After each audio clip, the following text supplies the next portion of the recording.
All right. So today, going to be going over internal family systems, or IFS.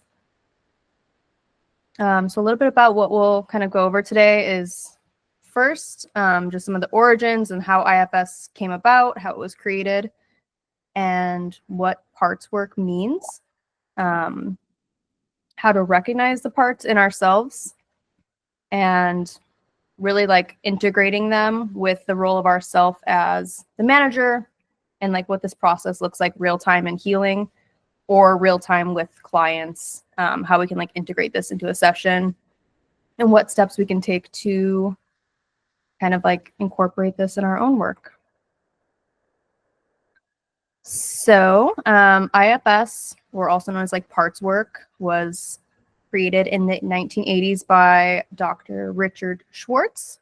He has a great book called No Bad Parts, which is kind of what piqued my interest in this. Once I read that, it has a lot of great self-guided meditations and like prompts that you can do alone as you're reading this to kind of get a better idea of like what these parts of ourselves are. So often we recognize this when we're acting in a way that feels out of alignment with who we are, whether that's showing up with anger or shutting down or like dissociating in a way. There's a lot of different reactions that we could have. And when we recognize those reactions and we're like, this is not me, it's kind of showing us like, okay, that's a part of me that's showing up. And then how can we, instead of pathologizing these parts, say, get curious about it. Like, what is this part of me? Where did this come from? And recognizing it as some kind of protective, like defense mechanism or coping mechanism that we've developed throughout our life in response to different things. So Richard Schwartz kind of developed IFS by integrating like family principles and then that inner dialogue. So it's really about identifying like the family structure that lives in our own head. So this can be used for trauma, anxiety, depression, or really just like any kind of like emotions that are coming up that, again, don't really feel fully in alignment with us. So when we're talking about like meeting our parts, a lot of this comes from like some of the inner dialogue or like experiences that we have. So there are these like sub-personalities, again, that develop maybe from early childhood experiences to protect against something that we were going through. So maybe we had to develop this like angry response. Maybe we had to like shut down as a way to like cope with what was going on with our environment. So with IFS, they kind of identify 3 different categories of parts or protectors. You have the exiles, you have the managers, and you have the firefighters. But really part of this work is like giving your own names to these parts and really like embracing them and understanding them in a way that makes sense for you. So it's really about being curious, not judgmental to each part. So for example, just going back to like shutting down. In the past, I've worked with clients who were struggling to like get in touch with their emotions or like understand how they felt about situations or express those emotions outwardly in different relationships they have. So it's like understanding, okay, at what point in my life did I have to develop this part that shuts down in response to different triggers? And then developing that relationship where we can really honor that part, thank it for like the function that it had for that time in your life. And then we can kind of get more into this in a second, but honoring it, thanking it for what it did to serve you, for the function that it had to protect that previous, younger version of yourself. Maybe visualizing it, naming it, developing this relationship with that part. So then you as the self can tell it to take a back seat for now. Maybe you'll need it again later, but right now it's not serving any kind of purpose for you. So just like a little bit more on some of the parts, you could have that inner critic, that voice that comes up that says, you're not enough. You're not good at anything. it kind of is shaming you and like keeping you safe from rejection. Or maybe you have that overachiever where it's like, I get value from doing X, Y, and Z, and I have to do those things in order to be accepted by other people. Okay, understanding, where did that come from? When did that develop? Or peacemaker, as like people often say now, people pleaser, avoiding contact, taking up less space, kind of going with the flow to make things easier for other people, even if it doesn't feel like it's something that's what you want or that's right for you.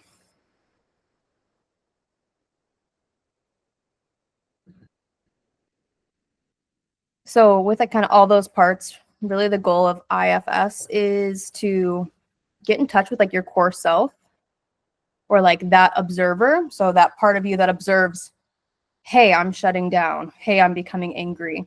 This doesn't feel right. And it's like that core version of yourself that is able to identify the parts and then inevitably manage them. And the 8 C's of like this self or this energy is when we feel calm and curious, clear on things. We can feel compassionate towards other people. We can show up in a way that feels confident. Being brave, having that courage to make decisions that feel right for us, that like align with our truth. Being able to be creative and express ourselves in ways that, again, feels true to the core of ourselves, and then able to connect in a way as well. And this is where kind of like all the healing happens. So what happens when the parts take over? So often this is in some situation where we find ourselves reacting rather than responding. So it could be lashing out, again, shutting down, or feeling like that hypervigilance of like my nervous system is just like on haywire and I can't like relax in my body. So identifying these kind of emotions that come up, and yeah, just kind of like getting curious with it. So instead of saying, I'm someone who lashes out, I'm angry, I shut down, I'm not able to emotionally connect with people, it's like taking that as something that's us apart from ourselves, like not encompassing who we are, but it's like, I have a part of me that lashes out sometimes. I have a part of me that shuts down when people try to give me feedback. And unblending that from like our core self that we just went over, and then getting curious with it. So in IFS, it's all about like integrating those parts and accepting them, again, honoring them for what they did to protect us. So when it comes to the shut down version, the shut down part of ourselves, and getting curious with it, it's like, how old were you when this developed?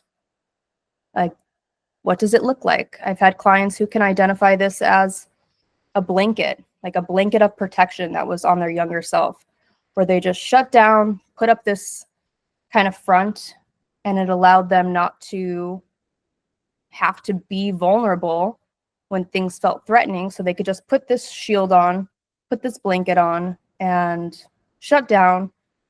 And that protected their younger self when they were 5, 6. I've had clients who describe it as a box, that they're kind of like, they go in this box and everything is cold and rigid and matter of fact, and that protected themselves from being alone, not having someone there to catch their emotions when they were younger. But like as we're building relationships with the blanket or the box or these different versions of ourselves, we're really like offering a compassion to that younger child or that core of ourself that develop these different protective parts. And again, like thanking them for what they did in that moment. And kind of like unburdening it as well, because a lot of times there's like a lot of pain or trauma or like pent up emotions that this like, again, blanket or box have developed to protect.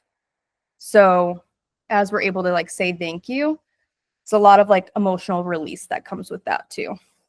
Instead of being like, I hate that I do this. I hate that I shut down. I hate that I can't like warm up to other people and express how I'm feeling, is like, oh, I did that because at one point I needed to do that. So I guess we could do like a little, I don't know if anyone has like a piece of paper or something, but we could do this for a second. So these are just some like journal prompts or things that you can like do in practice with clients.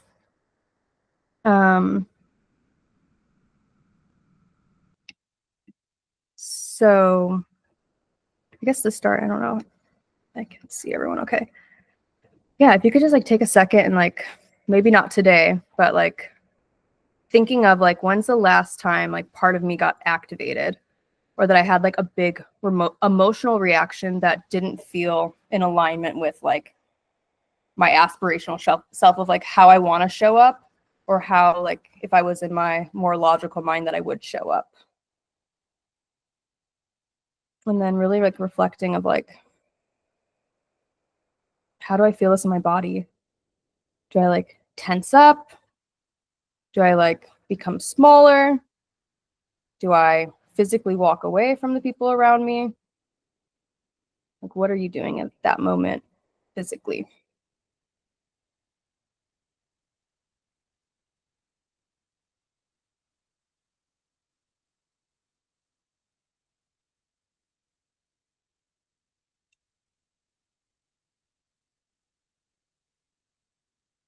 Yeah, if you could, journal these now or kind of do it live. Just taking some notes.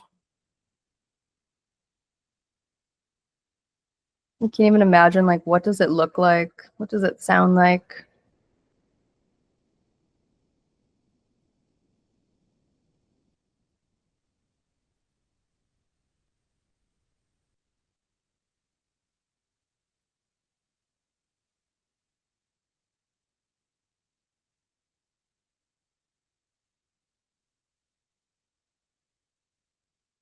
And if we don't have this reaction, we don't have this response, what is it afraid could happen if that part of you doesn't show up? What could go wrong?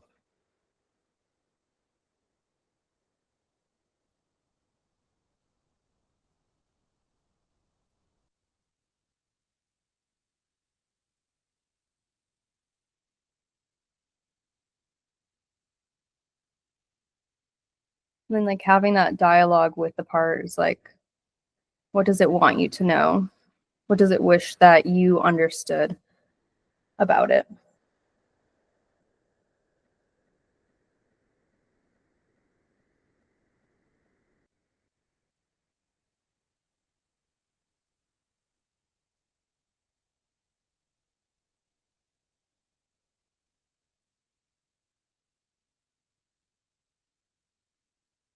And even like giving it a name.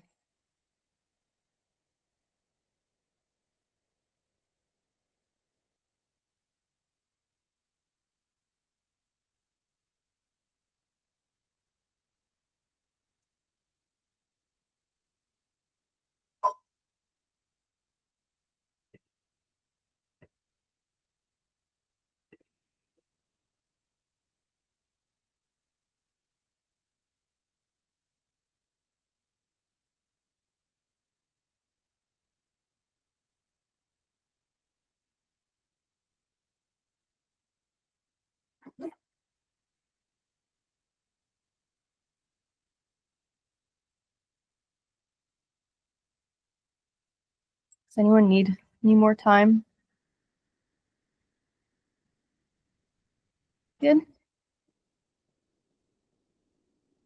I don't know. Does anyone want to like share anything that kind of came up for them when they did this?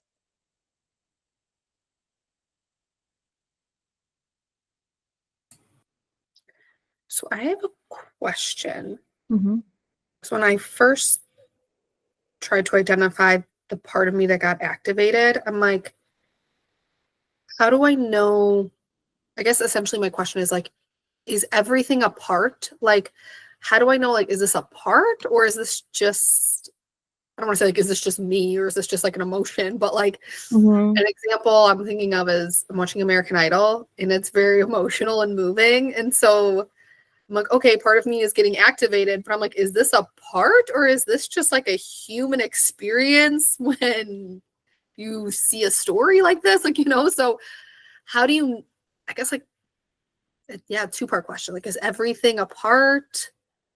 And then if so, how do I identify? And anyone else feel free to jump in, because I know parts work can get very like heady and intense.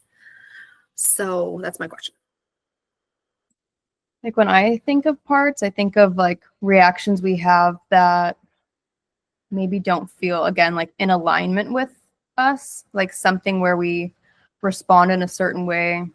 Like maybe it's like road rage during traffic, or I don't know, something where you respond in a way and you're like, oof, that's not how I want to respond. Or like, why am I responding this way? It might be like, rather than just like being a simple emotion, it could come with like, maybe it's like a change in our voice or our tone, or like a major change in our body language, like something that's just like more of that like shift. Got it. Okay. So yeah, that would make sense, because mine is more just like an emotional experience versus like, ooh, that wasn't like me. That was uncool. It's like, oh, I'm just feeling the feelings. Hmm. I don't mind sharing if that's okay, but I labeled my part as the protector, but I think maybe it could be something else also. The emotional response was I had had my kids all day and I was getting so overwhelmed with their behaviors, And eventually, like, I just kind of lost it, right? I had like yelled and walked away and like didn't have a very proud mom moment. Okay. Mm-hmm. But the fear, the afraid, I was like, I'm going to get buried. I'm going to crack. I'm going to lose it, which I did end up losing it, right? So that's kind of funny. But I didn't do number 1 until I did number 4. So I did number 4 first. The part was saying, I'm here to keep you safe. And I'm like, the protector, right? Mm-hmm. The protector in so many different ways, whether that be protector to me because I was getting so overwhelmed, I can't handle this anymore. Even the protector coming forward maybe to like somehow protect my children from my own responses by walking away, right? Like, it was so good. So I love this exercise. Yeah, and it's like, if you didn't respond in that way, then what would have happened? Oops. Or like, if you were to respond in a way, like say that part didn't show up, if you were to able to like manage that in that moment, like how would your response would have been different, or how would you do it differently? Yes, I think that brings up a good point too. And maybe this has something to do with vulnerability in front of children. We don't need to make this my whole therapy session, you guys, but like thinking about, if I didn't have this moment of yelling and walking away, would I have gotten tired of being that like gentle parent? Would I have gotten tired of like, now we don't do that to our brothers? And maybe I would have cried. Maybe I would have gotten sad. Maybe I would have shown weakness in front of my children. And maybe that's a different part of me that's not ready to come forward.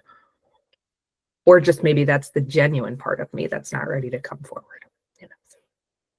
Yeah, I think often there is like that protector part, and then there's that part where it's like once the protector steps aside, we just crumble. It's just like, oh, okay, like all of this has been beneath that.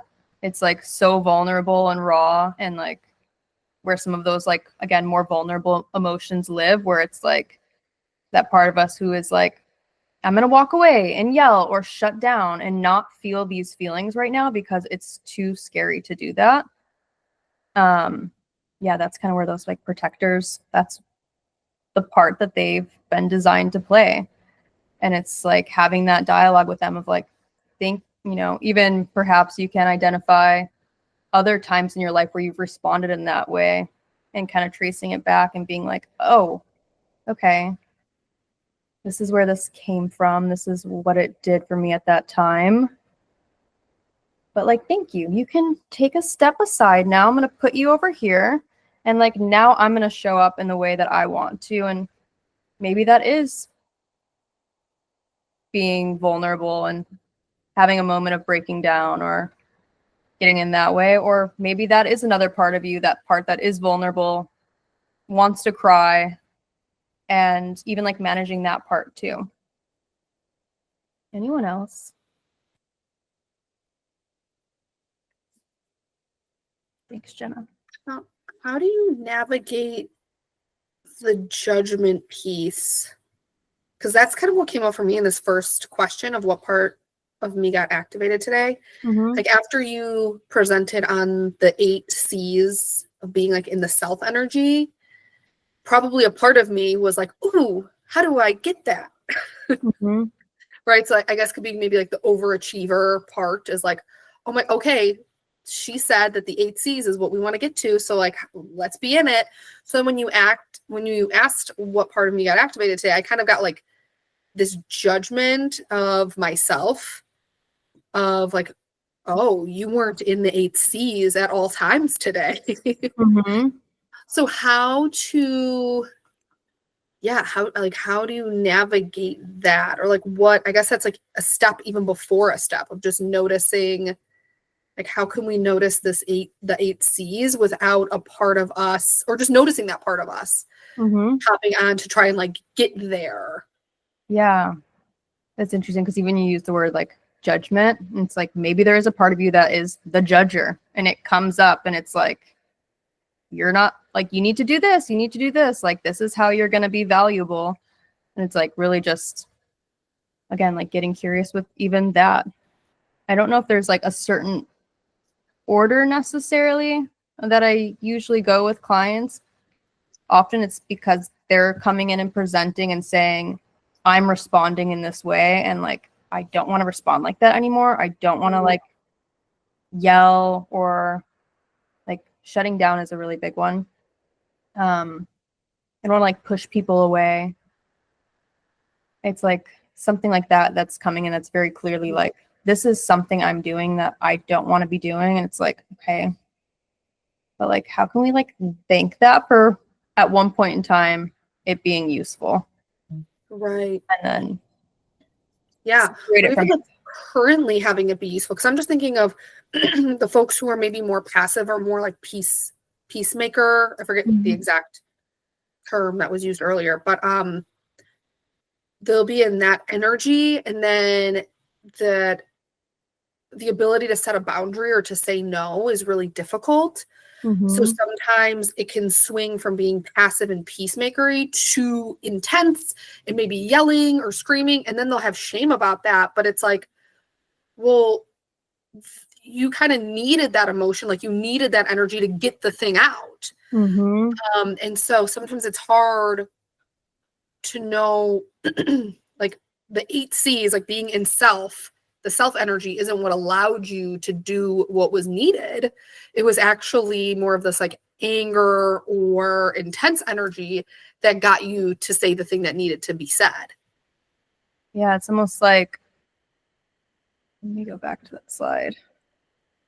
It's almost like that anger that came up is to protect against maybe one of these C's. It's like both our parts, like the people pleaser or peacemaker. It's like, when did you have to do that? Like, when was that useful for you?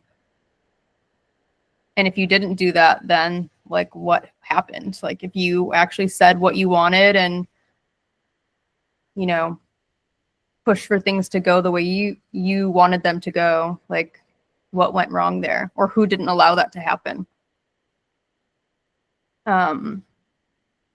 Yeah, I think both of those are parts that are showing up. I guess it would be because like one of these like core parts of our like core like systems of ourself is like being compromised.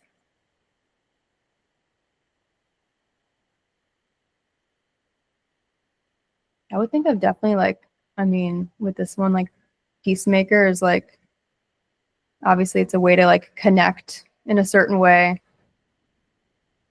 It's like something's off with our confidence and maybe our courage at that time. Yeah.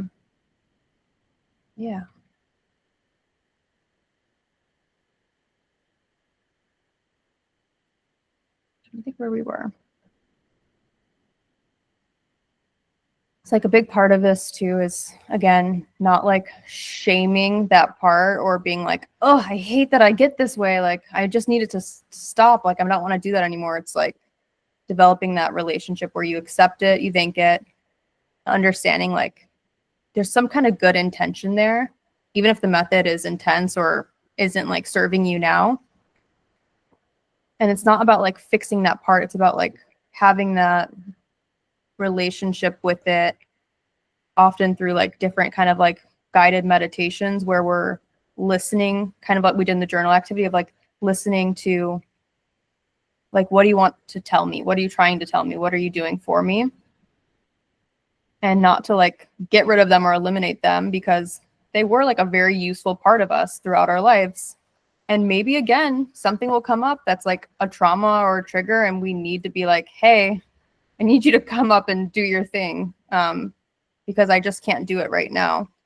But like in those moments where we are like wanting to be more like in our true self, of being like, okay, you can take a back seat. I don't need you right now. And it's really about like identifying all the different parts, visualizing them, maybe naming them, really being able to like put them aside ourselves, and then like have that more like manager relationship, where we're really like taking control, we're driving our life, and we're not reacting, but we're responding in a way that's like with who we want to be aspirationally.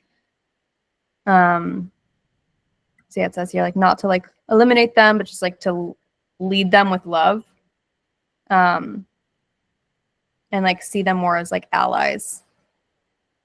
So especially with trauma work, this is helpful because it's like all about kind of integration and like understanding like, yeah, even my most reactive parts were helping me try to survive, or like allowed me to survive that moment. Okay, that's it. Any like questions or thoughts?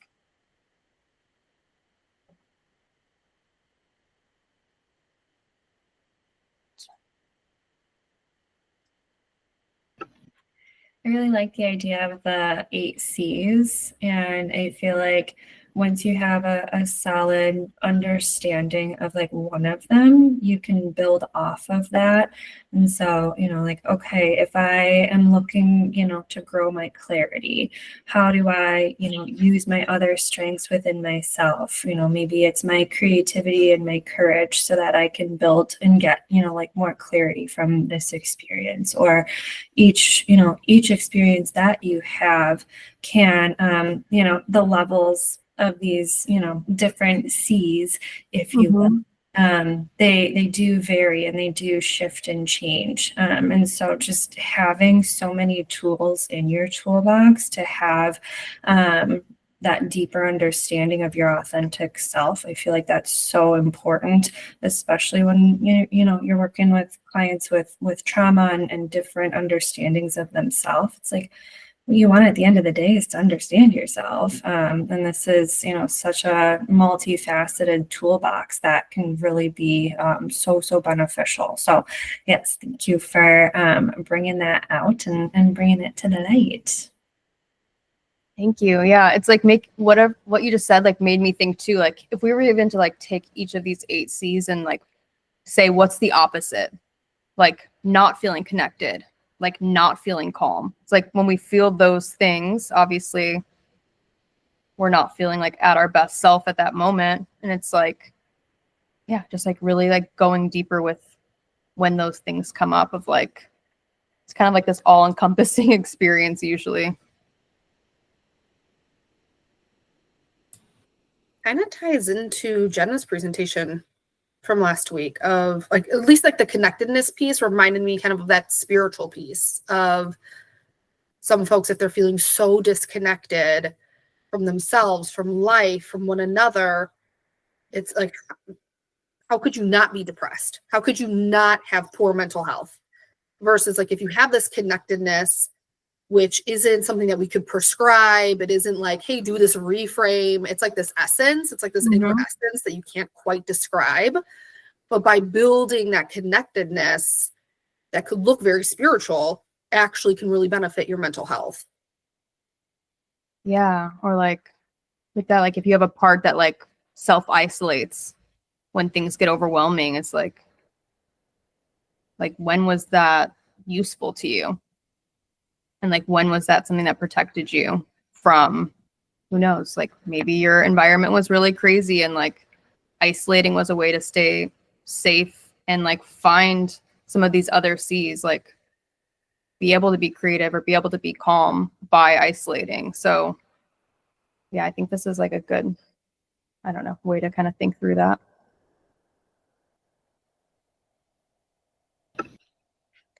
I also love parts work because it is so like person centered, and like you can really create such a recipe for each individual client that you have too. So yeah, being able to know like, okay, this is the groundwork, and then yeah, you kind of let it run from there.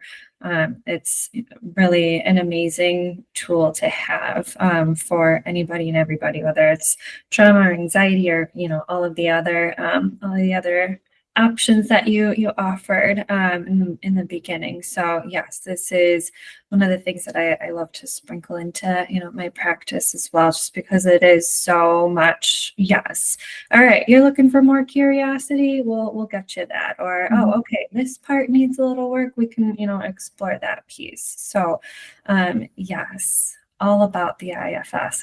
It's really awesome. I think it's a lot about like accepting yourself and being compassionate with yourself, even for like when it said like the book No Bad Parts. It's like truly like accepting yourself for how you show up, and yeah, being kind to yourself, like just understanding why you develop some of these different responses. How do you recommend we approach this with a client? Because it can be a little, it can feel a little much sometimes, and maybe that's my own deal. So how do you approach it? How do you kind of sprinkle this information in there? And then also, just a side note, is when I first heard of IFS, internal family systems, I thought it was like family therapy. Like I thought we were bringing in the family. And so I think part of that too, like describing it to a client, like it's internal family systems, but the family is in your own head. Yeah. It's your own system in between your ears. We're not going to be talking about mom and dad necessarily, unless some of your parts sound like them or look like them or have the same vibe as them, right? Like, but yeah, so just tell us a little tidbit of like, if we wanted to implement this later today or tomorrow with a client, how to bring that up. Yeah, I usually do like share like a whiteboard or share my screen and do like a little piece of like education on it, like describing, okay, what is it when we're talking about parts? We're talking about like protectors, kind of like small snippet of like some of the stuff we went over today. So usually it will start with them, obviously, talking about an experience that didn't feel in alignment, something they want to work on, and then kind of starting by like, okay, like this was your response, so we're gonna like take that and like say like there's a part of you that responds in this way. Then going over just like some of the basics of like what IFS is, doing a whiteboard showing like we have the protectors, the exiles, which like Jenna, kind of what you mentioned, like that experience, like some of those exiled parts, like I might break down or I might start crying or whatever it is. I might just like genuinely feel overwhelmed or scared or this or that. So like going over each of those different categories, the firefighters, the exiles, the protectors, with them, and then usually having the client kind of, we'll do like a guided meditation of like, you know, closing your eyes, like how old is this part?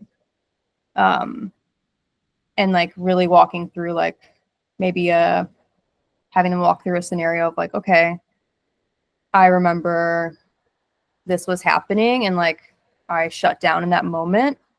And ever since then, like I knew if I shut down that this thing wouldn't be so bad. And then kind of going to like the visual part of like, okay, like what does that look like to you? Like, is it a blanket you put on?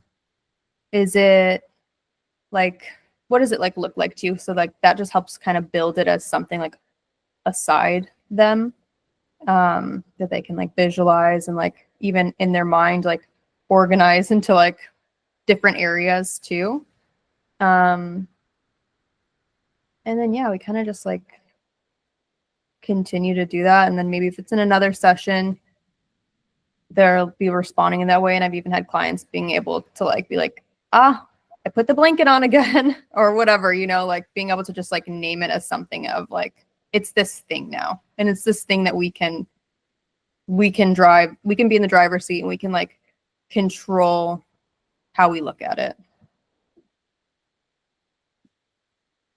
Okay, so instead of starting with like, hey, have you ever heard of IFS, and like going into this information and then using an example, like I like how you framed it where you just start really easy, start where they're at, have an example of what's going on, and then naming, saying, using that language, like that's just a part of you. Like that's not the entire you. And so then that already starts that conversation of like, that's a part of you, here's parts, and then that's not the entire you. Okay, well then who is you? That's the 8 C's of self-energy. So it kind of going from there, making it very like digestible and easy versus like I said, like sometimes IFS, it can get like more deep and intense. So that's a nice way of sprinkling it in.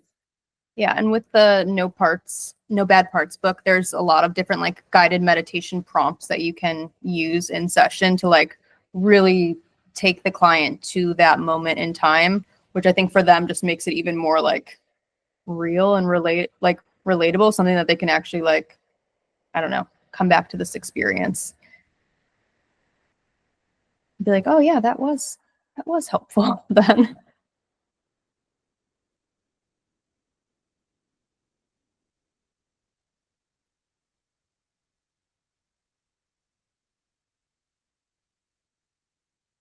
I don't think there's anything else here.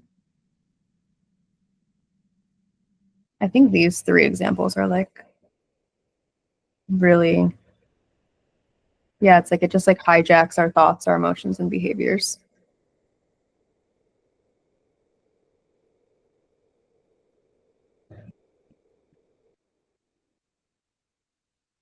Cool. Well, that's all from me.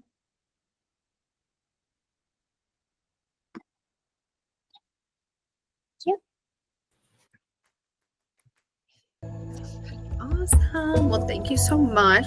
This was very helpful.